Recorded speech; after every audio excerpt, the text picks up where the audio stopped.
नमस्कार मित्रांनो, आज आपला 60 डे चॅलेंजचा 16वा दिवस आहे. तर आज आपण आपला मंगळवार आहे. आज काल आपण नॉर्मल रनिंग घेतली होती. तब्येत ठीक नसल्यामुळे आपण जास्त वर्कआउट काल घेतला नव्हता. आजच्या वर्कआउटच्या सेशनमध्ये आपण आपल्या स्प्रिंट असतील 400 मीटरच्या गावाकडे आलं असल्यामुळे इथं ग्राउंड नाही आपल्याला, त्याच्यामुळे आपण रोड रनिंग करणं टाळलंच पाहिजे. कारण रोड रनिंग केली नाही तेवढ्या रोडवर स्प्रिंट मारू शकतो, ते प्रॉपर आपल्याला कर्व वगैरे भेटत नाही त्याच्यामुळे आपण रोड रनिंग आज केलीच नाही. त्याच्या बदल्यात आज इकडं आपला चढ असल्यामुळं आपण हिल मारलेला आहे. आपला हिलचा व्ह्यू आहे. इकडं हिलचा वर्कआउट घेतलेला आहे. हिलला 100 मीटरसाठी आपण प्रॅक्टिस करू शकतो. हिलचे जे स्प्रिंट असतील 100 मीटर, 120 मीटर किंवा 60 मीटर, 80 मीटर एवढं अंतर घेऊन हिलला स्पीडमध्ये स्प्रिंट घेतल्या पाहिजे. आज रोड रनिंग करण्यापेक्षा हे बेस्ट होतं, त्याच्यामुळे हा वर्कआउट घेतलेला.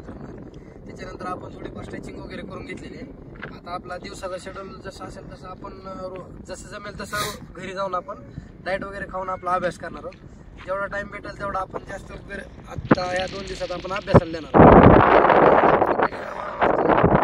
बाकीचा टाइम दिला पाहिजे आता, कारण की नंतर 2 टाइम ग्राउंड असल्यामुळे थोडा अभ्यासाला टाइम तेवढा भेटत नाही.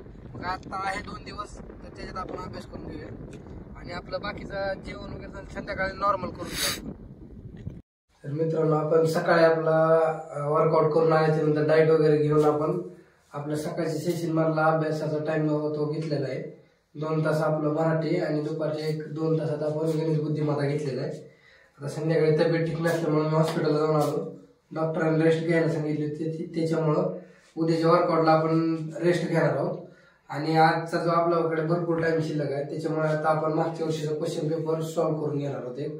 तो पेपर सॉल्व्ह करून त्याचं अनालिसिस करून घेणार आहोत आणि ते झाल्याच्या नंतर मग आपला रेग्युलर दिवस संपेल. उद्याच्या वर्कआउटला सुट्टी असेल, आपल्या नॉर्मल स्ट्रेचिंग वगैरे घेऊन उद्याचा जेवढा टाइम भेटेल तेवढा टाइम आपण आपला अभ्यासात देणार आहोत. आणि उद्या मी रिटर्न जाणार आहे पुण्याला, त्याच्यामुळे थोडासा ट्रॅव्हलिंगमध्ये टाइम देईल. तर उद्याचा असं पण सुट्टी पण होईल आपली. त्याच्यानंतर परवा दिवशीपासून आपलं प्रॉपर शेड्यूल सुरुवात होईल. तर थँक्यू. जय महाराष्ट्र.